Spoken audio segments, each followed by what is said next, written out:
आयशा एक शांत और शर्मीली लड़की थी जो मलेशिया में रहती थी। वो एक छोटे से विलेज से थी, लेकिन 1984 में वो कोलालंपुर में रहने आ गई, जो कि मलेशिया की कैपिटल सिटी है। आयशा को एक रेयर डिसीज थी जिससे उसे फोटोफोबिया हो गया। इट मीन्स कि उसकी आंखें ब्राइट लाइट में एक्स्ट्रा सेंसिटिव हो जाती है और जिससे फिर उसे काफी तेज सिरदर्द शुरू हो जाता है। इसी वजह से आयशा हमेशा सनग्लासेस पहन के रहने लगी और कभी किसी को अपनी फोटोज क्लिक करने नहीं देती थी, क्योंकि कैमरा के फ्लैश से उसे अनबियरेबल हेडेक हो जाता था। एक दिन जिस फैक्ट्री में आयशा काम करती थी, उन्होंने एक एनुअल पार्टी रखी। हर कोई मजे कर रहा था। आयशा ने भी अपने सनग्लासेस निकाल दिए और वो भी डांस करने लगी। पार्टी में किसी के पास कैमरा था, तो उसने सोचा कि आयशा की कुछ पिक्चर्स क्लिक की जाए। पर जैसे ही कैमरे का फ्लैश ऑन हुआ, आयशा के सिर में काफी जोरों का दर्द शुरू हो गया और वो जमीन पर गिर गई। वो जमीन पर दर्द से तड़प रही थी और उसके मुंह से फोम निकलना शुरू हो गया। जब तक एम्बुलेंस नहीं आ गई, आयशा वही जमीन पर दर्द से तड़प रही थी। फिर उसे एम्बुलेंस में हॉस्पिटल ले जाया गया। आयशा 3 दिनों तक हॉस्पिटल में एक अंधेरे कमरे में थी। जिस आदमी ने आयशा की पिक्चर क्लिक की थी, वो उसे माफी मांगने हॉस्पिटल भी आया। उस इंसिडेंट के बाद आयशा को कोई भी काम करने से मना कर दिया गया। डॉक्टर्स ने उसे कुछ दवाइयां दी और उसे काफी लंबे टाइम तक सिर्फ बेड रेस्ट पे ही रहने के लिए कहा। वो सारा दिन अपने घर पे ही रहती और बस रात को डिनर के लिए बाहर निकलती थी। 1 महीने बाद आयशा पूरी तरह से ठीक हो गई थी और उसने सोचा कि उसके पास काफी टाइम है, तो वो अपने घर से हो आएगी जिस विलेज में वो रहती थी।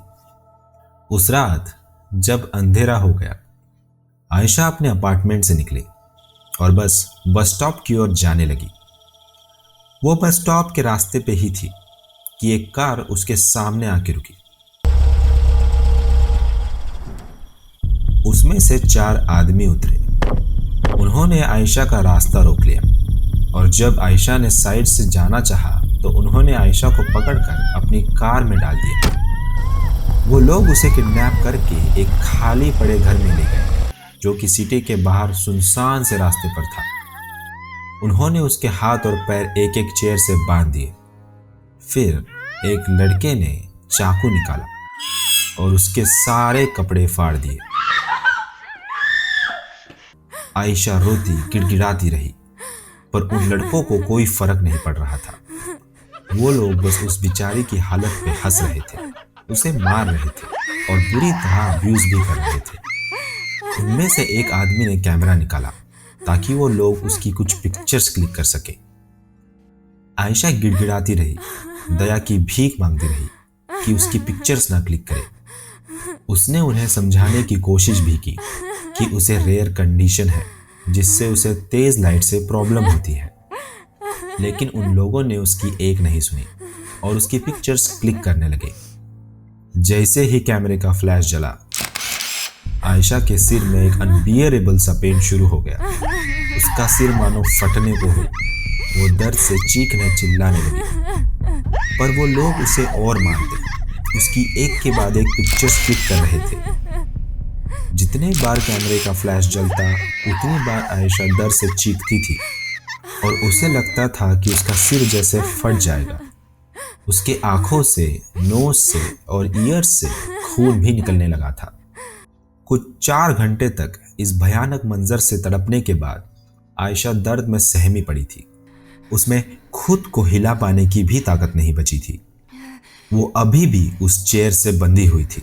उन लड़कों ने उसे चेयर से खोला और गाड़ी में डालकर उसे ब्रिज पर ले गए। उन लोगों ने उससे कहा कि वो लोग उसे ब्रिज से फेंक कर उसे डूबते हुए मरने के लिए छोड़ देंगे। आयशा को उस बर्फ से ठंडे पानी में फेंकने से कुछ वक्त पहले ही आयशा ने जोर से चिल्लाते हुए कहा, जो कोई भी मेरी पिक्चर्स को देखेगा, मैं उन्हें नहीं छोड़ूंगी। मरने से पहले मैं ये कसम खाती हूँ, उनके सपने में मैं उन्हें वही दर्द का एहसास दिलाऊंगी जो मुझे आज हुआ है। तुम मौत की भीख भी मांगोगे, पर मैं तुम्हें तड़पा तड़पा के मारूंगी।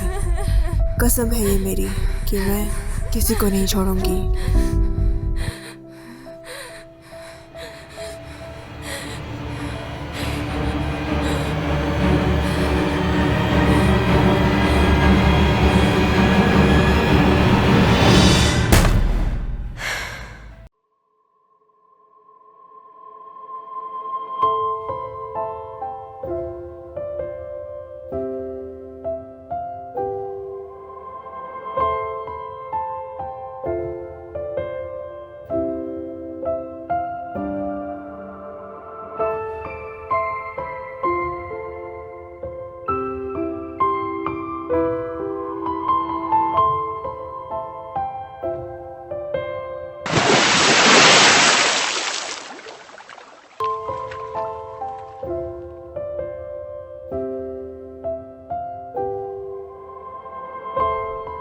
अगर आपको हमारी कहानियाँ पसंद आई तो लाइक कीजिए, सब्सक्राइब कीजिए और हाँ, बेल आइकन दबाना मत भूलिएगा।